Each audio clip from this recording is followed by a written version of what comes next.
Hey everybody, it's Michael. So we made it through week one and congratulations. This was a big start off to this topic.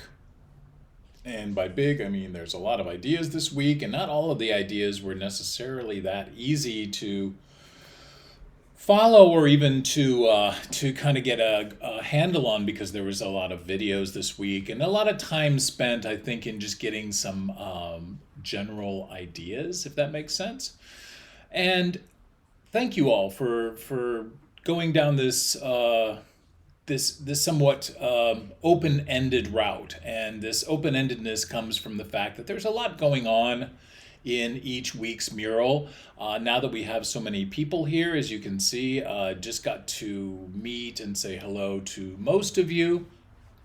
But certainly this means that some new issues are going to happen in the class that don't normally happen, but I hope that you realize and learn some things from this experience because this is a meta way of handling some issues in information architecture, which is dealing with limited amount of space, limited amount of attention, other interesting ideas, as well as signposts. So if you were zoomed out all the way here, you might naturally gravitate toward these areas with imagery. You also might start to see that things don't always match up. So one technique may not be used in the same way as another. And all of this different variation usually makes it more challenging for you to kind of leap in and to figure out what's happening and what's going on. Therefore, the idea of being lost is one I just wanted you, I know you all probably had and did have great examples of being lost.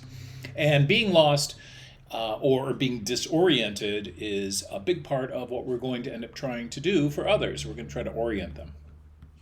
Now, in terms of Weinberger and McManus, thank you. These are fairly old. I did watch them both again, and I don't have any problem with them. I know we tend to think that the newest new is better than old, but these are age-old topics. I think even McManus is just talking about how we've evolved as a species, and Weinberger is really about, do we need all these ways to filter in order to have any, not just go nuts, right? Because like you've said, if anyone came in and really watched every single video, I mean, this is, I'd hate to say it is about five or more hours of different content, which is quite a bit. Apologies there. And some of it's even me going on and on and on about it. But as most of you tried to do, I hope, is go in and see what someone else said, get oriented as to, well, do you know already something about this? Do you have an opinion already? And that's kind of good, right? I don't expect everyone to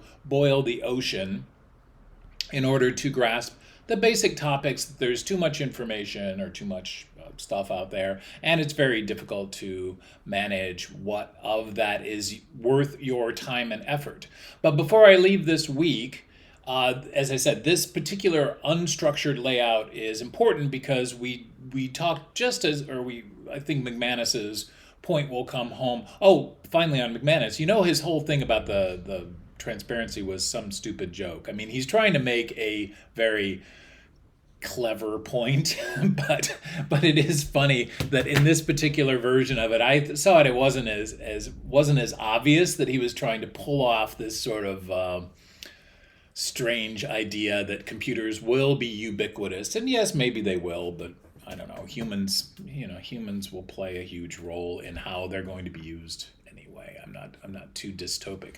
But anyway, the beginning of it is kind of funny, but he does talk about containers. So I'm going to introduce you guys and get past this big picture into let's get to work. So this week, if you go to the right place and look at the right mural, we're going to talk about content.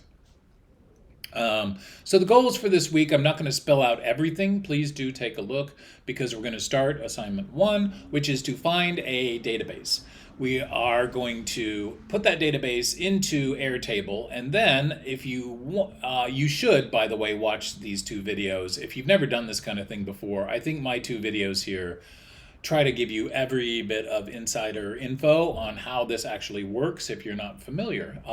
But at the same time, if you've ever done a spreadsheet or, that's basically it. We are going to learn, however, most importantly, about one of the most interesting containers, if you want to call it that, which is the name value pair. The name value pair. Yes, you've heard it here first, which is you've got a name of a column and then you have a value in a row.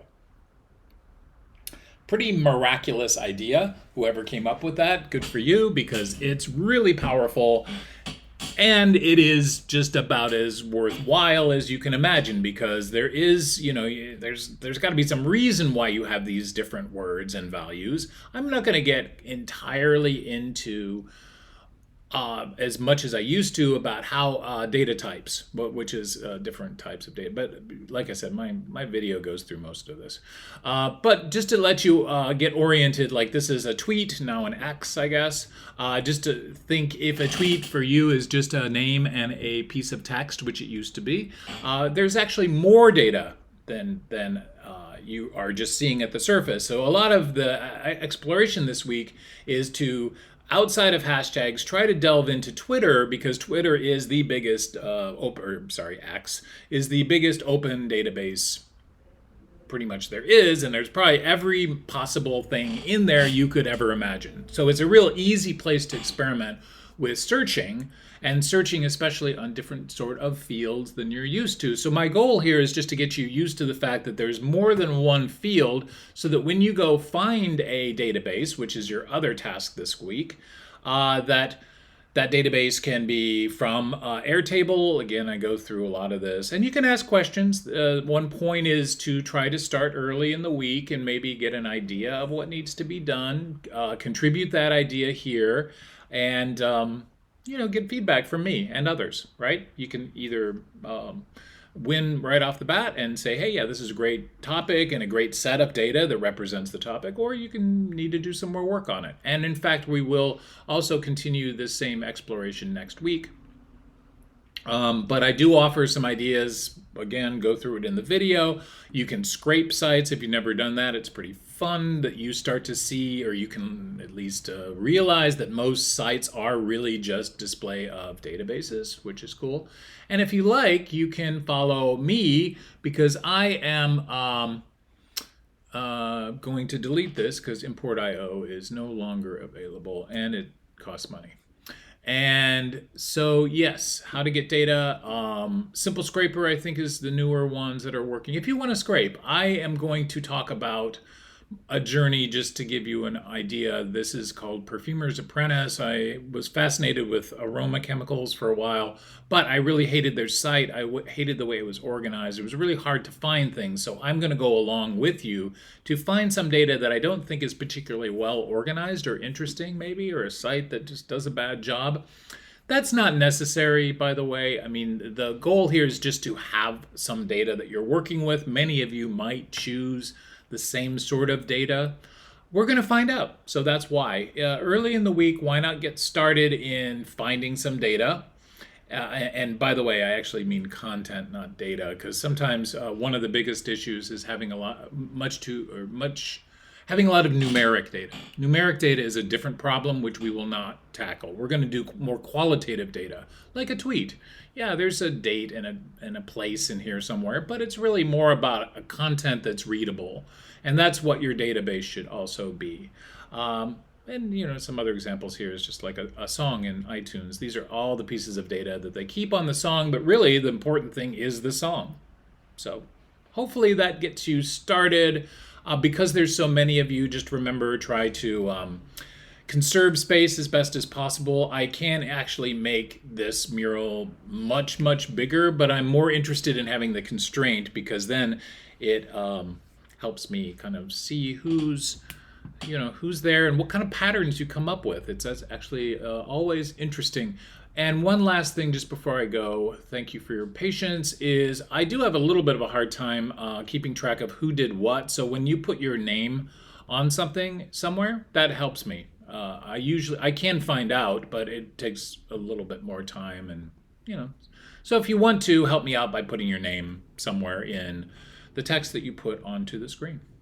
And thank you. Again, this went a little bit long, lots of videos, lots of explanation, but hopefully it's an exciting beginning to how we're going to take this data and learn how to organize it.